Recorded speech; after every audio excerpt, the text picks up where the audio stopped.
അമ്മയും അച്ഛൻ എപ്പോഴും പറയും അവരുടെ രാജകുമാരിയാണ് ഞാൻ. ആ പ്രിൻസസിനെ അതുപോലെ അവർക്ക് വിവാഹം കഴിച്ചയക്കണം എന്ന് പറയും.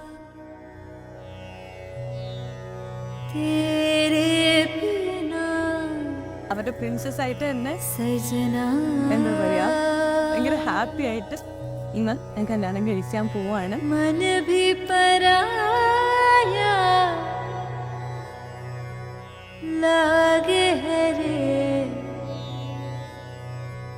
कोई पड़ोसी